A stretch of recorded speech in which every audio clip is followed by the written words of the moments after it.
ठीक है। Mathematical form में कन्वर्ट करने के लिए हमारे पास क्या आता है, हम एक मैथमेटिकल मॉडल कंस्ट्रक्ट करते हैं, ठीक है। वो मैथमेटिकल मॉडल हमारे पास क्या होता है, उसको किस तरह हम डिफाइन करेंगे, it is a description of physical phenomena. Phenomena मैंने आपको पहले भी बताया, किसी भी ऑब्जर्वेबल जो इवेंट होता है ना उसको फिनोमिना कहते हैं। Is often simplified by replacing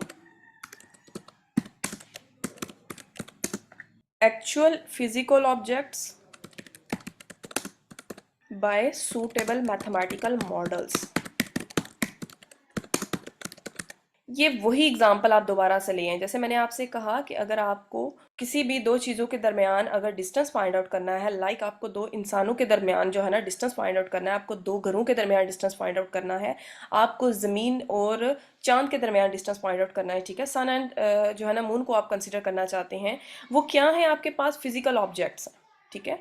वो आपके पास किसके तौर पर ट्रीट हो रहे हैं, फिजिकल ऑब्जेक्ट्स के तौर पर ट्रीट हो रहे हैं, ठीक है।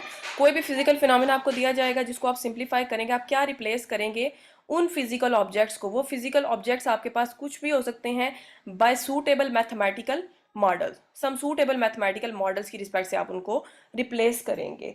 फॉर एग्जांपल आपके पास, आप अर्थ की रोटेशन जैसे फाइंड आउट करना चाहते हैं, आप डिस्टेंस फाइंड आउट करना चाहते हैं, तो अर्थ क्या है, एक फिजिकल ऑब्जेक्ट है आपके पास, ठीक है।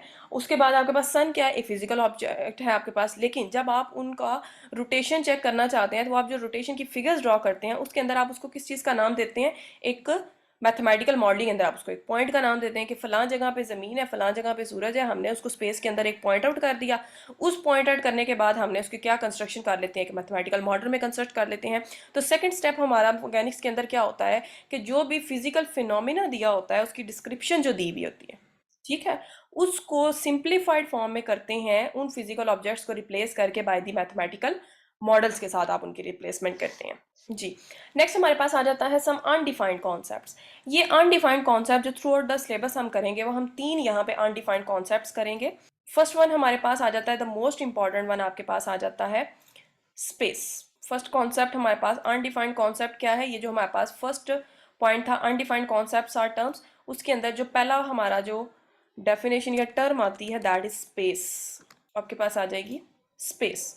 स्पेस अगर पूछा जाए क्या होती है, तो सम स्टूडेंट्स इस चीज़ को डिफाइन ही नहीं कर पाते, आप स्पेस से क्या मुराद लेते हैं, कहते हैं हला है, कुछ भी है, यानी कि उस स्पेस से हला मुराद ले रहे होते हैं। कोई कहता है कि स्पेस हम 3D सिस्टम को कहते हैं, कोई कहता है कि हमारे पास जब वहाँ पे फिर ये आता है कि 3D सिस्टम को ही सिर्फ स्पेस कैसे कहेंगे, हमने तो एन यूक्लिडियन स्पेसिस भी पढ़ी हुई हैं। तो ये थोड़ा सा जो है ना ड्रॉबैक, इस तरह से स्टूडेंट्स को डिफाइन नहीं करना आता, ठीक है, क्योंकि ये एक अनडिफाइंड कॉन्सेप्ट है। इसको आप एक्यूरेटली एक सिर्फ एक समझ लेना कि आप सिर्फ एक कमरे को स्पेस का नाम नहीं दे सकते, आप एक लिमिटेड पोर्शन को स्पेस का नाम नहीं देते, ठीक है। ऑल ऑफ द यूनिवर्स जो है हमारे पास वो क्या है, एक स्पेस पर मुश्तमिल है, ठीक है। तो स्पेस से मुराद अगर और वर्डी में अगर किसी को बताना हो तो आप बता सकते हैं कि ये जगह जहाँ पे हम ज़िंदगी एग्जिस्ट कर रही है, या इसके अलावा भी जो दुनिया है, ये जो हमारी सारी एग्जिस्टेंस है, जो हमारी आम आँख जो देख सकती है, उसे हम स्पेस का नाम देते हैं, ठीक है। ज़मीन हला में पाई जाती है ना, पूरी स्पेस के अंदर पूरी यूनिवर्स आपकी स्पेस को रिप्रेजेंट कर रही है। ये आपके पास एक स्पेस जो है ना, ठीक है। ये अब आपको अगर, लेकिन अगर इसको हम किसी वर्डिंग में क्लोज करना चाहें, ठीक है, जैसे मैं तो कह रही हूँ जैसे जहाँ मैं रहती हूँ ये स्पेस में मैं रहती हूँ, ठीक है, बिल्कुल हलावो बाय वैन ज़मीन हमारी जो है स्पेस में ही पाई जाती है ना। लेकिन अगर आप इनको वर्डिंग में डिस्क्राइब करना चाहें, तो वर्डिंग में डिस्क्राइब करते हुए हम मैकेनिक्स के अंदर इसको एक सिस्टम के अंदर ले आते हैं, ठीक है। उस सिस्टम के अंदर हम उस ऑब्जेक्ट की पोजीशन बताएंगे, ठीक है, उसका पॉइंट बताएंगे, उसकी पोजीशन बताएंगे, उसकी डायरेक्शन बताएंगे, उसकी डिस्प्लेसमेंट बताएंगे। तो ये सारी चीज़ें उसको किस चीज़ को डिफाइन करेंगी, आपकी ये आपकी स्पेस को डिफाइन करेंगी।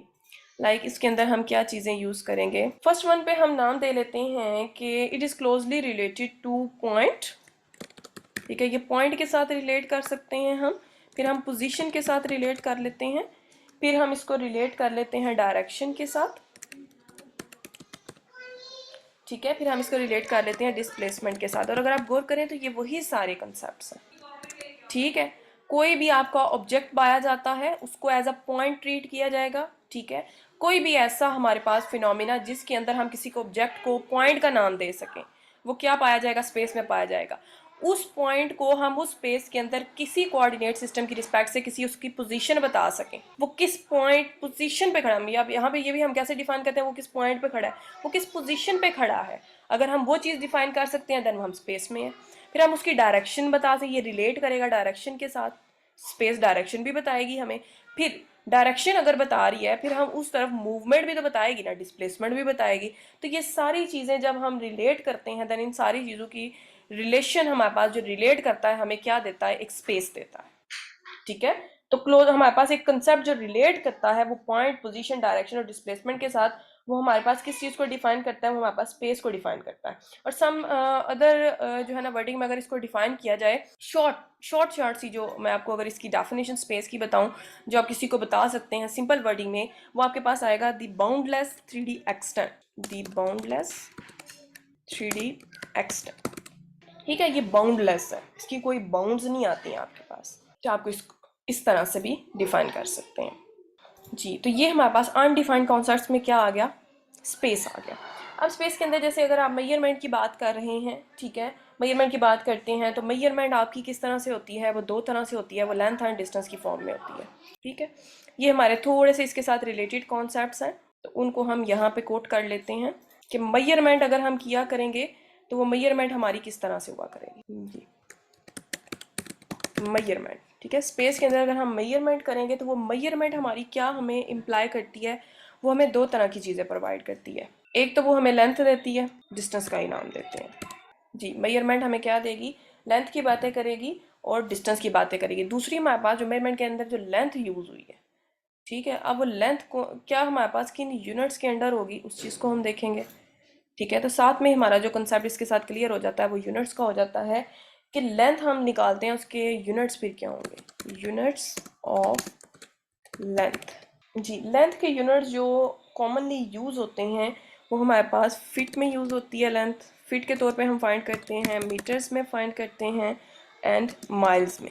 ठीक है, इसके एक्सेक्टो बेसिक जो होती है हम इन्हीं तीन चीज़ों के अंदर इसको फाइंड आउट करते हैं। तो ये आपका क्राइटेरिया हो गया स्पेस के अंदर। जो बाउंडलेस 3D एक्सटेंट होता है वो आपका किसको रिप्रेजेंट करता है, स्पेस का। तो स्पेस के अंदर आप एक पॉइंट को डिस्क्राइब कर सकते हैं, आप पोजीशन को डिस्क्राइब कर सकते हैं, आप डायरेक्शन बता सकते हैं, आप डिस्प्लेसमेंट बता सकते हैं। फिर अगर आप मेजरमेंट करते हैं वो लेंथ या डिस्टेंस को डिस्क्राइब किया करेगी। और लेंथ के यूनिट्स आपके पास क्या होते हैं, फिट में होता है, मीटर्स में होता है, माइल्स एक्सेट्रा में होता है आपके पास। सेकेंड हमारे पास क्या आ जाता है स्पेस के बाद, सेकेंड अनडिफाइंड जो कॉन्सेप्ट होता है हमारे पास वो होता है टाइम। टाइम को अगर आप डिफाइन करना चाहें तो आप किस तरह टाइम को डिफाइन करेंगे। आप ये बताएंगे कि 5:30 हो गए हैं, या आपसे पूछा जाए टाइम क्या होता है या टाइम को क्यों डिफाइन किया गया, क्या वजह थी टाइम का वजूद में आने का, क्या सिलसिलाकार था, या क्या पीछे इसके जो है ना मोटिवेशन आती है टाइम की, वक्त क्या होता है। मोस्ट ऑफ द स्टूडेंट्स इस पर जवाब नहीं दे पाते, उनको इस चीज़ पे, क्योंकि ये एक अनडिफाइंड कॉन्सेप्ट है ना, आप उसको उस तरह से डिफाइन कर ही नहीं पाते। या आपने कोई एक्यूरेट सी बस 3-4 लफ्ज़ों वाली कोई डेफिनेशन पढ़ी और आप उसको बता दें जी ये होता है टाइम। ठीक है, तो टाइम जो है ना एक हम इवेंट को डिस्क्राइब, हम इसको इस तरह से डिफाइन कर सकते हैं। ठीक है, टाइम से मुराद हम लेते हैं कि of having one event taking place after, before और साइमल्टेनियस विद अनदर इवेंट। ठीक है, कोई भी ऐसा इवेंट आप बताएं जो कि किसी भी, आप बताएं कि इसके बाद हुआ, फलां वक्त के बाद हुआ, इससे पहले हुआ, फलां मौका था तो इससे पहले हुआ, ये वक्त था, टाइम ये था, कोई ये वाला काम हुआ था तो उसी टाइम पे ये वाली काम हुआ था, तो इस तरह की आप रिलेशन बता सकते हैं टाइम। इसको आप एक एक्यूरेट वे में डिस्क्राइब उस तरह से नहीं कर पाते। ठीक है, लेकिन आप टाइम की रेवोल्यूशन बता सकते हैं कि इसको किस तरह से इन्वेंट किया गया और टाइम की मेजरमेंट कब स्टार्ट हुई। ये सारा क्राइटेरिया आपको मिल जाता है हिस्ट्री की बुक्स में। ठीक है, मैथमेटिक्स की हिस्ट्री में आपको मिल जाता है कि उन्होंने क्या किया, कि उन्होंने पहले जो है ना सन की मूवमेंट को जो है ना ऑब्जर्व किया कि सूरज जो है वो किस तरह से जो है ना एक अपने मुकर्रा वक्त पर निकलता है और मुकर्रा वक्त पर गुरूब हो जाता है, और इस बात की गवाही हमारे कुरान पाक में दी जाती है। और उसकी रिस्पेक्ट से फिर जो मुसलमान साइंसदान थे कुछ उन्होंने जो है ना ऑब्जर्वेशन स्टार्ट की कुछ, और आपको पता है कि पहले वक्तों में मुख्तलिफ जो है ना उसकी जो है ना साया के रिस्पेक्ट से जो है ना वक्त को देखा जाता था कि सूरज अब अपने पीक पॉइंट पे चला गया है तो अब इस वक्त ये टाइम हो गया, उसी की रिस्पेक्ट से जो है ना टाइम की जो है ना उसको देखा गया और टाइम को जो है ना मेजर करना स्टार्ट किया गया। और टाइम की मेजरमेंट जो आप करते हैं ये क्लॉक्स की मदद से करते हैं। ठीक है, टाइम की हम जो है ना मेजरमेंट को भी लिख लेते हैं। यहाँ पे हमारे पास मेजरमेंट किस तरह से होती है, measurement and unit of measurement हमें पता होना चाहिए टाइम का जी। तो टाइम की मेजरमेंट हम करते हैं बाय यूजिंग क्लॉक्स। तो क्लॉक्स यूज की जाती हैं आपके पास। एंड टाइम का यूनिट हमारे पास क्या होता है, टाइम हम मेजर करते हैं इन दी फॉर्म ऑफ जो है ना, हम बताते हैं कि अगर ये टाइम है तो उसको हम सेकेंड्स में बताएंगे, फिर हम उसको मिनट्स में भी बताते हैं, ठीक है। लेकिन यहाँ पे हम जो पर मिनट बहुत कम बताया जाता है, या सेकेंड्स में, और फिर उसके बाद उसको आवर्स में बताया जाता है या ईयर्स में बताया जाता है मोस्टली, ठीक है। तो जो ज़्यादातर हम यूज़ करेंगे यूनिट्स अपनी मैकेनिक्स के अंदर, हम सेकंड्स में करेंगे टाइम का को मैयर, आवर्स में करेंगे या ईयर्स में करेंगे। ये था हमारे पास टाइम क्या होता है अब, ठीक है। तो कोई भी इवेंट अगर टेक प्लेस हो रहा है, किसी भी वक्त के बाद होगा, उससे पहले होगा, या किसी भी के साथ इक्विवेलेंट रखेगा, ठीक है। जैसे कहते हैं ना कि फलां सदी से पहले ये वक्त था और फलां सदी के बाद से इसको मैयर करना शुरू किया, तो ये एक रेफरेंस दे के हम टाइम को डिस्क्राइब कर सकते हैं। लेकिन एक्यूरेटली अगर बताया जाए तो कोई भी नहीं बता सकता। So it is another undefined concept.